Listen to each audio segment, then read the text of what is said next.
जय हिंद दोस्तों, स्वागत है आपका एसएससी जीडी हिंदी सॉल्यूशन की श्रृंखला में, जिसमें हम लोग प्रीवियस ईयर में आए हुए एसएससी जीडी के हिंदी के प्रश्नों के सॉल्यूशन की चर्चा करते हैं और साथ ही में जानते हैं उन्हीं प्रश्नों में समाहित अन्य प्रश्नों के भी क्या उत्तर हो सकते हैं या उससे ही रिलेट करके हम लोग और कौन कौन से नए प्रश्नों को याद रख सकते हैं, जिससे हमको हिंदी में रुचि और पढ़ने में भी अब रुचि बनी रहे। तो चलिए देर न करते हुए आज की क्लास प्रारंभ करते हैं।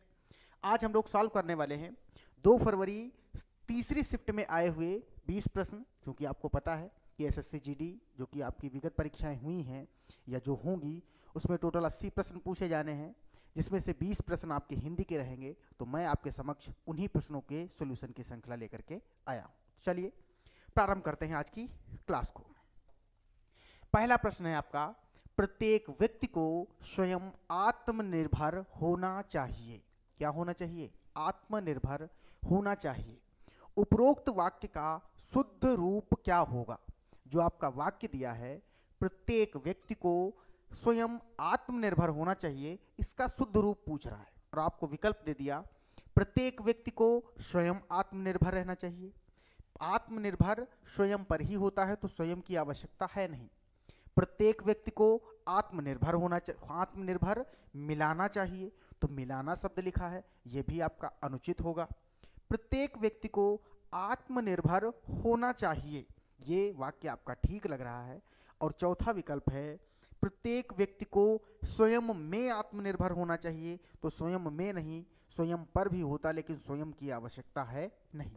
तो उत्तर आपका हो जाएगा तीसरा, प्रत्येक व्यक्ति को आत्मनिर्भर होना चाहिए। आत्मनिर्भर शब्द पर भी चर्चा कर लेते हैं। चलिए, आत्मनिर्भर शब्द 2 शब्दों से मिलकर बना है। एक शब्द है आत्म और दूसरा शब्द क्या है? निर्भर। संधि तो इसमें नहीं है, लेकिन यदि आपसे समास पूछ लिया जाए कि आत्मनिर्भर में कौन सा समास है, तो आप कहेंगे तत्पुरुष समास। क्या कहेंगे? तत्पुरुष समास। क्यों कहेंगे?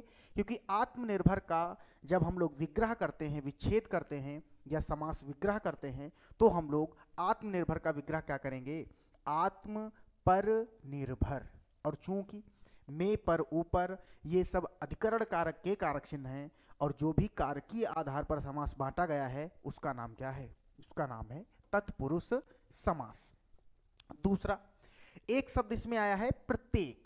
चूंकि आपको पता है कि जो आपके सॉल्यूशन चल रहे हैं उसमें हम लोग जो आपके उत्तर हैं उस पर तो चर्चा करते ही हैं, इसके अतिरिक्त उसी प्रश्न में भी क्या नए प्रश्न बन सकते हैं, उनको भी आपको बताना हम लोग चालू किए। तो चलिए, जैसे शब्द है प्रत्येक, आपको याद रखना है प्रत्येक 2 शब्दों से मिलकर बना है। एक शब्द है प्रति और दूसरा शब्द क्या है? एक। अगर ई का योग ए से हो जाए तो ई का परिवर्तन या में हो जाता है, और ये परिवर्तन ये में होगा, ये संधि कहलाती है आपकी यड़ संधि। तो अगर कहे प्रत्येक किस संधि का उदाहरण है, तो आप उत्तर देंगे यड़ संधि। दूसरा, जो प्रत्येक इंपॉर्टेंट प्रश्न पूछा जाता है वो कहां से पूछा जाता है कि प्रत्येक शब्द सदैव किस वचन में प्रयोग होता है। तो आपको याद रखना है, प्रत्येक शब्द सदैव एक वचन में प्रयोग होता है। किस वचन में प्रयोग होता है? प्रत्येक शब्द सदैव एक वचन में प्रयोग होता है, ये आपको याद रखना है। दूसरा, आत्मनिर्भर का अगर विलोम पूछा जाए, आपसे क्या पूछ ले, बताओ आत्मनिर्भर का विलोम क्या होगा? शब्द क्या है? शब्द है आत्मनिर्भर। और आपसे कह दे आत्मनिर्भर का विलोम क्या होगा, तो आत्मनिर्भर स्वयं पर निर्भर, और इसका विलोम होगा दूसरे पर निर्भर। एक शब्द आता है जिस शब्द का नाम क्या है? पराधीन। आपने सुना भी होगा, पराधीन सपने सुख नहीं, यानी कि दूसरे के अधीन रह करके कभी भी आप सुख का लाभ नहीं पा सकते, तो पराधीन। अब इसी से भी एक नया प्रश्न बन सकता है, और वो नया प्रश्न क्या बनेगा? बताओ पराधीन में उपसर्ग कौन सा है? क्या पूछे? पराधीन में बताओ उपसर्ग कौन सा है? उपसर्ग क्या है? जो किसी भी मूल शब्द के आगे जुड़ करके उस शब्द में कुछ विकार कर दें, और ये 2 शब्दों से मिलकर बनेगा। पहला शब्द होगा पर, और दूसरा शब्द क्या होगा? दूसरा शब्द होगा अधीन। पर प्लस अधीन शब्द क्या बनेगा? पराधीन। पर इसमें क्या है? उपसर्ग है, और चूंकि आ का योग आ से हुआ है और परिवर्तन दीर्घ आ में हुआ है, तो इसी में हम लोग कह सकते हैं क्या? कि ये दीर्घ संधि का उदाहरण भी है। प्रश्न क्या था कि प्रत्येक व्यक्ति को स्वयं आत्मनिर्भर होना चाहिए। आपने शुद्ध वाक्य चुनना था, आपने शुद्ध वाक्य बता दिया कि उत्तर कौन सा है, तीसरा। उसके बाद भी आपने कम से कम 4 से 5 प्रश्न यहाँ से तैयार कर लिए कि एक आत्मनिर्भर शब्द है, उसमें समास कौन सा है, दूसरा उसका विग्रह क्या होगा, एक प्रत्येक शब्द है, प्रत्येक कौन सी संधि है, उसका किस वचन में प्रयोग होता है, उसी आत्मनिर्भर का विलोम क्या होगा, और उसके विलोम में उपसर्ग कौन सा प्रयोग होगा, और उसके विलोम जो होगा उसमें संधि कौन सी होगी। तो आप एक प्रश्न में एक नहीं अपितु 7 से 8 प्रश्न इनडायरेक्टली पा रहे हैं या आप जान रहे हैं। यही होती है हिंदी पढ़ने की जिज्ञासा। और ये केवल हिंदी में ही नहीं होनी चाहिए, कोई भी सब्जेक्ट हो, कोई भी टॉपिक हो, हर टॉपिक को आपको ऐसे ही पढ़ना है। चलिए देखते हैं अगला प्रश्न। अगला प्रश्न क्या है? अगला है, नम्रता पूर्वक याचना करना कहलाता है। किसी से आप याचना कर रहे हैं, बात कह रहे हैं, और वो भी कैसे? नम्रता पूर्वक, यानी कि नरमी के साथ। तो उपरोक्त वाक्य में रिक्त स्थान पर किस शब्द का प्रयोग उपयुक्त होगा, यानी कि इस स्थान पर हम कौन सा शब्द इन 4 विकल्पों में से लिख दें? आग्रह, अनुग्रह, अनुदेश, अनुरोध। तो नम्रता पूर्वक याचना करना क्या कहलाता है? ये कहलाता है अनुरोध। जैसे आपने एप्लीकेशन में भी लिखा होगा, जब हम लोग प्रार्थना पत्र लिखते थे तो क्या लिखते थे कि अनुरोध है या याचना करते हैं, तो उसमें शब्द प्रयोग क्या होगा? अनुरोध। तो यहाँ उत्तर आपका हो जाएगा अनुरोध। अनुरोध ये हो जाएगा आपका उत्तर। आग्रह क्या होता है? आग्रह होता है कहना, लेकिन वो कहना जरूरी नहीं है कि आप याचना पूर्वक करें, इसलिए ये विकल्प सही नहीं होगा। अनुग्रह क्या है? अनुग्रह दूसरा चीज हो जाता है, वो इसको रिलेट ही नहीं करेगा। और अनुदेश क्या होता है? अनुदेश होता है जबरदस्ती। अनु प्लस देश, आदेश से थोड़ा आप रिलेट कर सकते हैं, वो शब्द क्या होता है? अनुदेश। तो सही उत्तर आपका क्या होगा? सही उत्तर होगा आपका अनुरोध। चलिए देखते हैं अगला प्रश्न। अगला प्रश्न है आपका, निम्न में से किस वाक्य में वर्तनी की त्रुटि है, पहचान करें। देखिए, हर प्रश्न में उतनी ही चर्चा करना शायद संभव ना हो। क्यों? क्योंकि चर्चा कितनी की जा सकती है ये प्रश्न ही बताता है। प्रश्न में अगर ज़्यादा से ज़्यादा जानकारी है तो आपको आउटपुट भी ज़्यादा से ज़्यादा दिया जा सकता है। यदि प्रश्न ही छोटा है तो उसमें हम आपको कितना ज़्यादा बता सकते हैं। तो इसलिए हर प्रश्न में उतनी ही चर्चा हो ये संभव नहीं है, हर प्रश्न में बिल्कुल थोड़ी चर्चा हो ये भी हो सकता है संभव ना हो। तो प्रश्न के अनुसार ही आपकी क्लास चलेगी। निम्न में से किस वाक्य में वर्तनी की त्रुटि है? वर्तनी मोस्ट इंपॉर्टेंट आपका टॉपिक रहेगा एसएससी जीडी के लिए। नेहा की स्कूल में मन नहीं लगाता। क्या लिखा है? नेहा, उसके बाद लिखा है की, उसके बाद लिखा है स्कूल में मन। चूंकि इस कारक का प्रयोग मन के अनुसार होगा तो की नहीं बल्कि क्या होना चाहिए? का होना चाहिए। नेहा का स्कूल में मन नहीं लगता, तो आपको पहला ही वाक्य मिल गया उत्तर, और सही वर्तनी इसका क्या होगा? इसकी सही वर्तनी होगी लगता। दूसरा वाक्य लिखा है, सुजाता मनोहर के गांव से है, यानी कि उसके गांव में रहती है। यह भी वाक्य सही है। तो गलत वाक्य आपका था पहला, यही आपका उत्तर हो जाएगा। रमेश बाजार से सब्जी लाया, महेंद्र बड़े जमींदार का बेटा है। तो 3 वाक्य आपके शुद्ध थे, चूंकि इसमें वर्तनी अशुद्ध है इसलिए यही आपका क्या हो जाएगा? उत्तर हो जाएगा। अब देखिए यहां से एक नया प्रश्न हमको सूझा। वो प्रश्न क्या है? लिखा है महेंद्र बड़े जमींदार का बेटा है। इसी को रिलेट करके हम आपको एक शब्द लिखवा रहे हैं, और वो एक शब्द क्या है? एक शब्द है उच्च कुल में जन्म लेने वाला। उच्च कुल में जन्म लेने वाला, जन्म लेने वाला के लिए एक शब्द क्या होता है? उच्च कुल में जन्म लेने वाला के लिए एक शब्द क्या होता है? और वो एक शब्द जो होता है वो है कुलीन। शब्द क्या है? वो शब्द है कुलीन। उच्च कुल में जन्म लेने वाले के लिए एक शब्द क्या है? कुलीन। दूसरा, इसी में अगर हम कह दें बताओ कुलीन का विलोम क्या होता है?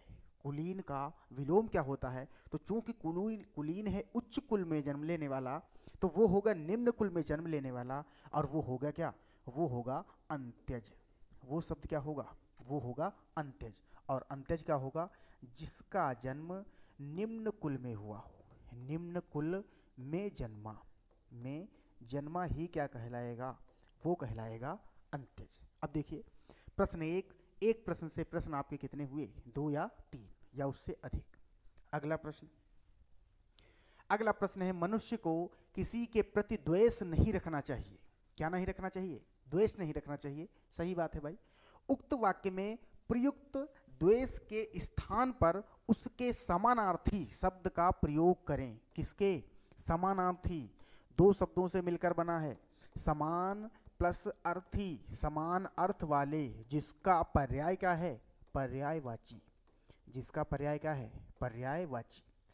आप प्रत्यक्ष रूप से आपसे कह रहा है कि आप उस उक्त वाक्य में प्रयुक्त जो शब्द है द्वेष, उसके स्थान पर उसी का एक पर्यायवाची प्रयोग कर दो और प्रयोग करने के बाद बता दो इन चारों विकल्पों में से कौन सा विकल्प सही है।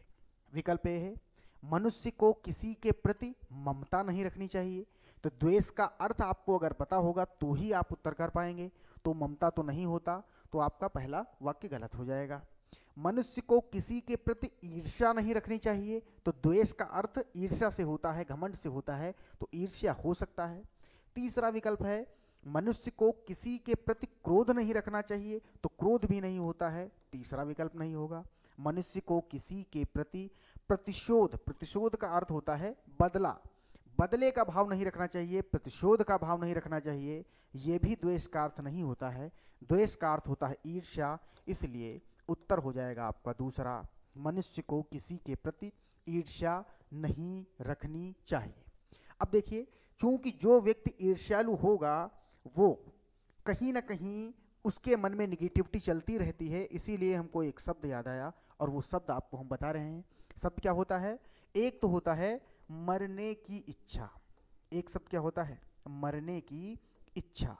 और अगर वो उसके मन में द्वेष चल रहा है तो यही मरना बदल जाएगा किसमें, मारने में, तो दूसरा शब्द हो जाएगा मारने की इच्छा। एक शब्द होगा मरने की इच्छा और दूसरा शब्द क्या है, मारने की इच्छा। ये सभी एक शब्द हैं जो आपको याद रखने हैं। मरने की इच्छा क्या होती है, मरने की इच्छा होती है मुमूर्छा। मरने की इच्छा क्या होती है, मुमूर्छा नहीं, सॉरी, मुमुक्षा। मरने की इच्छा क्या होती है, मुमुक्षा। और जो होता है मारने की इच्छा वो क्या होती है, वो होती है जिंघासा। क्या होती है, मारने की इच्छा होती है जिंघासा। इंपॉर्टेंट है, आपको याद रखना है। मैं आपको एक प्रश्न में एक से अधिक प्रश्न कराने का प्रयास कर रहा हूं, वो भी वो प्रश्न जो उसी प्रश्न को थोड़ा रिलेट करते हो। अगला प्रश्न, निम्न शब्दों में से आश्रम का पर्याय है। आश्रम जानते हैं आप लोग, रहने का स्थान। आश्रम के प्रकार होते कितने हैं, तो जीएस की बात है 4 होते हैं। कौन कौन से होते हैं वो आप लोग पढ़ चुके हैं, नहीं पढ़े हैं तो पढ़ लीजिएगा। आश्रम का पर्याय शब्द है कौन कौन से, साकेत, थान, अखाड़ा, निवास। तो आश्रम निवास होता है, आश्रम में ऋषि मुनि रहते हैं, लेकिन निवास का पर्याय तो नहीं होता। थान क्या होता है, थान जो आप कपड़े की माप लेते हैं, थान या कपड़े का टुकड़ा, कपड़े का टुकड़ा उसको कहते हैं क्या, उसको कहते हैं थान, तो दूसरा भी नहीं होगा। साकेत क्या है, तो साकेत है महाकाव्य। साकेत क्या है, एक महाकाव्य है और किसके द्वारा लिखा गया, तो ये लिखा गया है मैथिली शरण गुप्त के द्वारा। किसके द्वारा, मैथिली शरण गुप्त के द्वारा। और मैथिली शरण गुप्त ने जब इसको लिखा तो उनको एक उपाधि दी गई और उपाधि क्या हुई, राष्ट्र कवि। आपसे कभी पूछ लिया जाए मैथिली शरण गुप्त को राष्ट्र कवि किस कारण कहा जाता है, तो साकेत महाकाव्य लिखने के कारण। या भारत भारती भी कुछ लोग मानते हैं, कुछ लोगों का मानना है कि भारत भारती के लिए भी इनको राष्ट्र कवि कहा गया। तो कुल मिलाकर के आपको याद क्या रखना कि साकेत रचना है किसकी, वो है मैथिली शरण गुप्त की, तो ये भी नहीं होगा। तो आश्रम का एक ही पर्याय आ रहा है और वो पर्याय ही आपका उत्तर होगा। उत्तर क्या होगा, अखाड़ा। क्या होगा, अखाड़ा। अखाड़ा का तत्सम आपको हम बता देते हैं। अखाड़ा का क्या बता दें, अखाड़ा का तत्सम क्या होता है, तो अखाड़ा का तत्सम एक शब्द होता है अक्षवाट। क्या होता है, अक्षवाट। अक्षवाट होता है, जिसका तद्भव क्या होता है, तद्भव होता है अखाड़ा। देखते हैं अगला प्रश्न। आज शीतल पवन बह रही है, उपरोक्त वाक्य में रेखांकित शब्द के उचित पर्यायवाची शब्द का चयन विकल्पों में से कीजिए। रेखांकित कहा है लेकिन रेखांकित कहीं है नहीं, तो विकल्प की थोड़ी मदद लेते हैं। एक शब्द शीतल है और दूसरा शब्द पवन है, तो या तो पवन का मिल जाए या तो शीतल का मिल जाए। शीतल का पर्यायवाची आपको चारों विकल्पों में मिल नहीं रहा, यानी कि आप कह सकते हैं कि कहीं ना कहीं पवन के नीचे ही भाग क्या होगा, रेखांकित होगा। तो उसी को मान करके प्रश्न पर चर्चा करते हैं। देखिए, आज शीतल पवन बह रही है और आपसे कह रहा है कि जो पवन है, क्योंकि ये रेखांकित है, उसके उचित पर्यायवाची शब्द का चयन हम लोग करें। शब्द है अनल, दूसरा है अनिल, छड़दा, बतासा। छड़दा और बतासा। तो अब देखो अनिल, अनिल शब्द तो आपको पता है, अनिल और अनल ये दोनों आपस में क्या हैं, दोनों आपस में हैं सम श्रुति भिन्नार्थक। सम श्रुति भिन्नार्थक, जिसको इंग्लिश में कहते हैं होमोफोन्स। सम समान हो, श्रुति सुनने में, भिन्न भिन्न होंगे, अर्थ अर्थ के आधार पर। सुनने में जो सम हो, समान हो, लेकिन अर्थ के आधार पर भिन्न हो, वही शब्द कहलाते हैं समश्रुति भिन्नार्थक। अनिल शब्द क्या होता है? अनिल शब्द होती है हवा या वायु या वात या पवन, या पवन, ये सब क्या होते हैं? अनिल। अनल क्या होता है? अनल होते हैं पर्यायवाची किसका? आग का। अनल किसका पर्यायवाची होता है? आग का। छड़दा किसका होता है? तो छड़दा होता है छड़ प्लस दा, यानी कि स्त्री के लिए भी ये प्रयोग किया जाता है। कौन शब्द? छड़दा। और बतासा आप जानते हैं, जिसको कहते हैं क्या? पानी पूरी। और बतासे भी दो टाइप के होते हैं, देखिए समझिए, यहाँ बतासे भी कितने प्रकार के होते हैं? दो प्रकार के। दो प्रकार के कौन कौन से? एक तो होते हैं कड़वे बतासे और एक होते हैं मीठे बतासे।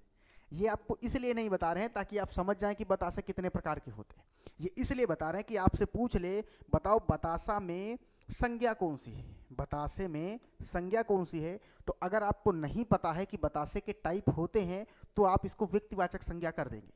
लेकिन अगर आपको पता है कि बतासे के दो प्रकार हैं, एक होता है कड़वा बतासा जो कि शक्कर के बनाए जाते हैं, एक होते हैं नहीं कड़वे बतासे होते हैं, वो किसके बनते हैं? जिसको हम लोग कहते हैं पानी पूरी। और एक होता है मीठे बतासे जो कि शक्कर के बनाए जाते हैं। और जहाँ आपके प्रकार हो जाते हैं वही संज्ञा बदल जाती है। और बतासे में संज्ञा कैसी हो जाएगी? संज्ञा हो जाएगी जातिवाचक संज्ञा। जहाँ भी कहीं भी कैसे भी कुछ भी क्रियाकलाप आप करेंगे, आप वही हिंदी को अपने से रिलेट करके पढ़ सकते हैं और रिलेट पाएंगे। अगर आप अपने ज्ञान को उच्चावस्था में ले जाते हैं तो देखो कहाँ बतासे हैं और कहाँ हिंदी है, और आपने वो जानकारी सीख ली। ऐसे ही आपको पढ़ना है। तो उत्तर क्या हो जाएगा? उत्तर हो जाएगा आपका विकल्प ए अनिल, क्योंकि अनिल क्या है? हवा का पर्यायवाची है, पवन का पर्यायवाची है। जिससे किसी कार्य के करने का बोध होता है उसे कहते हैं, किसी कार्य के करने का अगर बोध होगा तो वो क्या कहलाएगा? वो कहलाएगा संज्ञा, सर्वनाम, विशेषण या क्रिया। तो क्या कहलाएगा? क्रिया। किसी कार्य का करना या होना या उससे बोध पाया जाए वही तो क्या कहलाएगी? क्रिया। अब देखो क्रिया, ये चारों शब्द, चारों कौन कौन से? संज्ञा, सर्वनाम, विशेषण और क्रिया, ये चारों शब्द हैं विकारी शब्द। कैसे शब्द हैं? विकारी शब्द।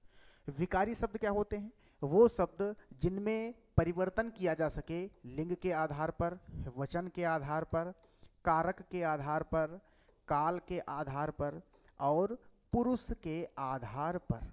ऐसे शब्द जिनमें लिंग, वचन, कारक, काल, पुरुष, टोटल 5 आधारों में से किसी एक या एक से अधिक आधार पर परिवर्तन किया जा सके, वो शब्द क्या कहलाएंगे? विकारी शब्द। और विकारी शब्द 4 प्रकार के होते हैं। कौन कौन से? संज्ञा, सर्वनाम, विशेषण और क्रिया। चलिए अगला प्रश्न। तो उत्तर क्या हो जाएगा? उत्तर हो जाएगा क्रिया। निम्न वाक्यांश के लिए एक शब्द क्या होगा? एक शब्द आपको बताना है जिसके शेखर पर चंद्र हो। शेखर का अर्थ क्या होता है? मस्तक। जिसके मस्तक पर चंद्र हो या चंद्रमा हो। चंद्रकांत, चंद्ररेखा, चंद्रशेखर, चंद्रपाणी। तो उत्तर आपका क्या हो जाएगा? चंद्रपाणी तो नहीं होगा। क्यों? पाणी का अर्थ क्या होता है? हाथ में। चंद्र का अर्थ है चांद। चांद जिसके हाथ में हो तो व्यक्ति नहीं है।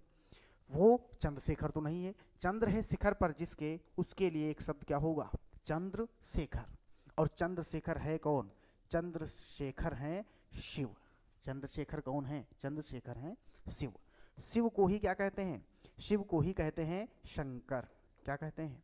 शिव को ही कहते हैं शंकर, या इनको कहते हैं क्या? हिमेश। क्या कहते हैं?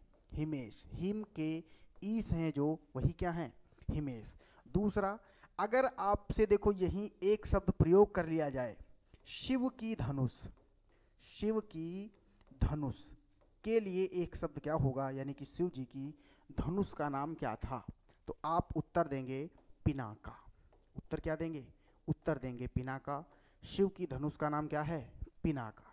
ये सभी शब्द आपके पूछे गए हैं, आपको याद रखना है, इसलिए मैं प्रश्नों को करा रहा हूं। जो निगाह से परे हो, निगाह का अर्थ क्या है? दृष्टि। निगाह का अर्थ क्या है? दृष्टि। दृष्टि का, इसी से रिलेट करके एक वर्तनी आपको याद रखना है। दृष्टि, जो दृष्टि या जो पूरे संसार पर दृष्टि रखता है उसको कहते क्या है? उसको कहते हैं दृष्टा। यहाँ दा के साथ री की मात्रा है, यहाँ दा के साथ रा की मात्रा है, या पदेन रूप में रा है, रा की मात्रा तो होगी नहीं। जो निगाह से परे हो वाक्यांश के लिए सार्थक शब्द, दृष्टिक्षेप, परोक्ष, प्रत्यागत, प्रत्यक्ष। तो प्रत्यक्ष दो शब्दों से मिलकर बना है। पहला शब्द है प्रति और दूसरा शब्द क्या है? अक्ष। और चूंकि ई का योग आ से हो रहा है, परिवर्तन या में हो रहा है, तो संधि कौन सी होगी? संधि होगी जड़ संधि। प्रत्यक्ष का होता है अक्ष, वास्तव में ये होता है अक्षी। अक्ष वास्तव में क्या होता है? अक्षी। और अक्ष का अर्थ क्या है? आंख। जो आंख के सामने हो उसको क्या कहेंगे? प्रत्यक्ष। और प्रत्यक्ष का ही विलोम होता है क्या? परोक्ष। प्रत्यक्ष का ही विलोम होता है क्या? विलोम दो होते हैं, या परोक्ष या तो कह सकते हैं अप्रत्यक्ष। प्रत्यक्ष के दो विलोम, या प्रत्यक्ष या परोक्ष। तो प्रत्यक्ष का विलोम यहाँ परोक्ष दिया है, जो आंख के सामने ना हो यानी कि निगाह से परे हो। तो उत्तर आपका हो जाएगा दूसरा, कौन सा हो जाएगा आपका? परोक्ष। प्रत्यागत क्या होता है? ये भी दो शब्दों से मिलकर ही बना है, और शब्द कौन से हैं? प्रति प्लस आगत। प्रति प्लस आगत, यानी कि आगम, आने के जो प्रति है वही क्या है? प्रत्यागत। यहाँ भी संधि आपकी कौन सी हो जाएगी? यड़ संधि। कौन सी संधि हो जाएगी? यड़ संधि। अगला प्रश्न, अगला प्रश्न है, दिए गए वाक्य में रेखांकित शब्द को सर्वोचित विकल्प से प्रतिस्थापित करें। प्रतिस्थापित का अर्थ क्या होता है? प्रतिस्थापित का अर्थ ये होता है कि एक शब्द जो होगा उसको उठा लें और उसके बाद उस दूसरे इन विकल्पों में से शब्द को ले जा करके उसी के स्थान पर रख दिया जाए, स्थापित कर दिया जाए, वही कहलाता है प्रतिस्थापित। बारात का अभिवादन आत्मीयता से किया गया। बारात का अभिवादन, अच्छा इसमें भी रेखांकित नहीं है। स्वागत, अपमान, अभिनंदन, सम्मान। तो आत्मीयता तो भाववाचक संज्ञा हो जाएगी। कहाँ रेखांकित हो सकता है? अभिवादन। ये टाइपिंग एरर रह गई है। बारात का अभिवादन आत्मीयता से किया गया। आपको कह रहा है कि जो ये रेखांकित है उस शब्द में सर्वोचित विकल्पों में से कौन सा प्रतिस्थापित किया जा सकता है? बारात का स्वागत आत्मीयता से किया गया, बारात का अपमान आत्मीयता से किया गया, तो अपमान तो होगा नहीं भाई, बाराती कहाँ रुकेंगे? फिर पता चलेगा कि भैया आए थे बारात करने, बारात हुई नहीं, दूल्हा अकेला जा रहा है, तो नहीं होगा। अभिनंदन, तो अभिनंदन हो सकता है, लेकिन अभिनंदन आपका आशीर्वाद की दृष्टि से हो जाएगा, तो अभिनंदन भी दूसरे पक्ष में चला जाएगा। बारात का अभिनंदन आत्मीयता से किया गया, वाक्य भी कुछ सही नहीं लग रहा है। बारात का सम्मान आत्मीयता से किया गया, तो सम्मान तो किया जाएगा, लेकिन जब हम चारों विकल्पों पर चर्चा करते हैं तब आपको एक उत्तर मिलता है, कौन सा? स्वागत। और आपने अगर कभी डेकोरेशन या सजावट की है तो आपने देखा होगा कि गेट पर ही हम लोग एक बड़ा सा बोर्ड लगाते हैं जिस पर लिखा होता है वेलकम या लिखा होता है स्वागतम। तो स्वागतम का अर्थ ही होता है अभिवादन, सम्मान, ये सब उस गेट के पीछे होता है, गेट के पीछे या गेट पर होता है। और गेट इसीलिए लगाया जाता है ताकि आप वहाँ क्या कर सकें? स्वागत कर सकें। तो इसका उत्तर क्या हो जाएगा? स्वागत। बारात का स्वागत आत्मीयता से किया गया, यानी कि अंतर्मन से किया गया। अगला प्रश्न, अगला प्रश्न है, निम्नलिखित विकल्पों में से कौन सा एक वाक्य मूल क्रिया विशेषण से संबंधित नहीं है? किससे संबंधित नहीं है? क्रिया विशेषण से। क्रिया विशेषण क्या है? क्रिया विशेषण एक अविकारी शब्द है। क्या है? अविकारी शब्द। इसी वीडियो में हमने अभी आपको थोड़ी देर पहले विकारी शब्द बताए, उसी के जस्ट विलोम होते हैं अविकारी, जिन पर लिंग वचन कारक काल पुरुष का परिवर्तन ना पड़े। कितने प्रकार के? 4 प्रकार के। उन्हीं में से एक प्रकार है आपका क्रिया विशेषण। आपसे कहा है कि मूल क्रिया विशेषण से संबंध नहीं रखता। क्रिया विशेषण क्या है? ऐसे विशेषण जो क्रिया की विशेषता बताएं। वाक्य पढ़ते हैं। तुम ठीक कह रहे हो, क्रिया है कहना, और कैसा कह रहे हो? ठीक। तो क्रिया विशेषण क्या हो गया? ठीक। आपको क्या करना है? वो वाक्य चुनना है जो क्रिया विशेषण से संबंध नहीं रखता।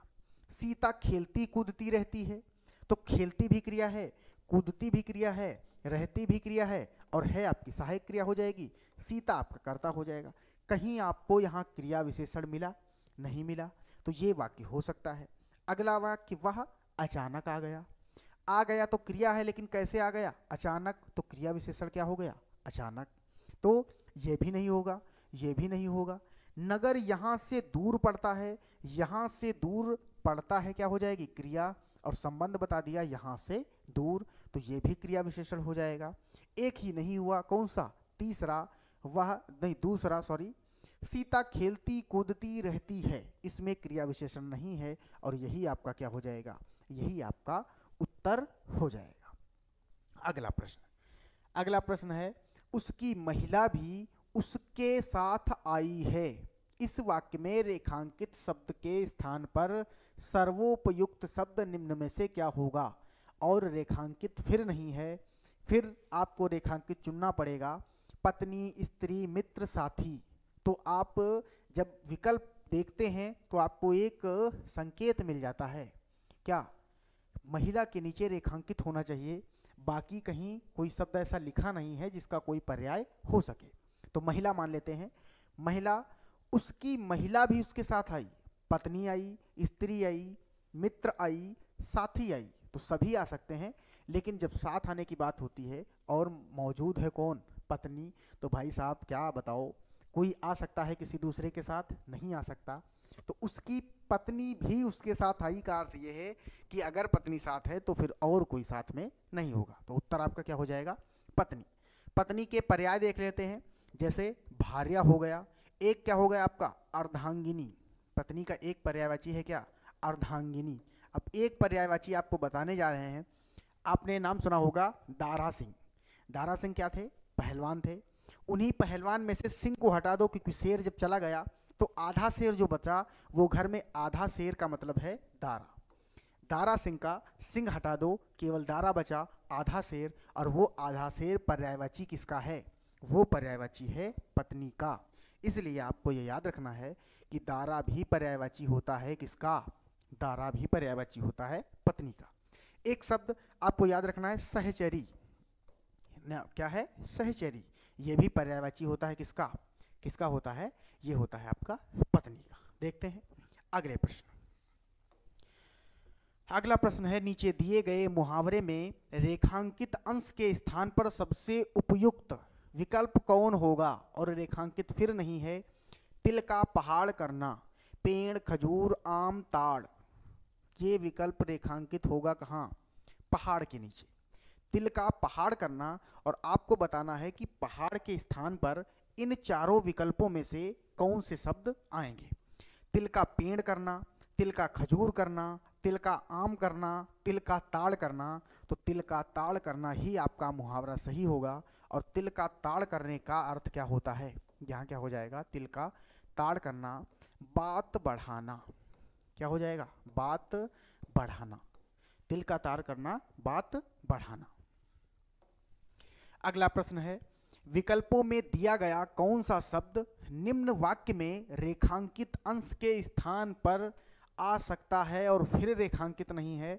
वह सचमुच में बीमार है। रेखांकित कहाँ है? सचमुच, क्योंकि शब्द जो लिखे हैं आपके वाकई, सत्य, झूठ, सच। तो वह सचमुच में नहीं बीमार है, बल्कि सच में बीमार है। वह सचमुच में नहीं, बल्कि किसमें? सच में बीमार है, वह वाकई में बीमार है, वह सत्य में बीमार है, वह झूठ में बीमार है।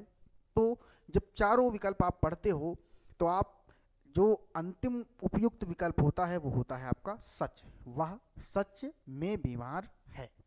अगला प्रश्न, निम्नलिखित विकल्पों में से तलवार की धार पर चलना, ये 2023 वाले ही जो हम आपको सोल्यूशन अब तक करवाए हैं और ये 7वां वीडियो है, उसमें ही ये दूसरी बार आया है।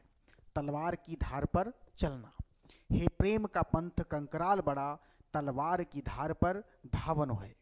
मुहावरे का अर्थ क्या है, आपसे पूछ रहा है तलवार की धार पर चलना।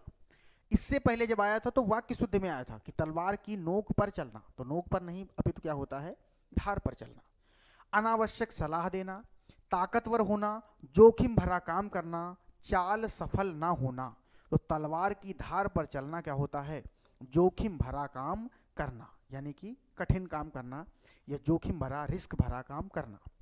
ये आपके क्या है, ये आपका गद्यांश आ गया है। और आज फिर आपके ये क्या लिखा है, ये लिखा है इच्छा, ये शब्द इच्छा लिखा है, आज भी गलती से एरर टाइप हो गया है, ताकि आपको नहीं दिख रहा है तो एडजस्ट करिएगा। देखते हैं वाक्य पढ़ते हैं।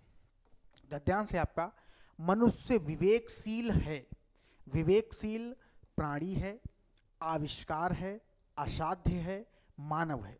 तो चूंकि मनुष्य है तो ये प्राणी होगा, तो मनुष्य विवेकशील प्राणी है, मनुष्य विवेकशील प्राणी है।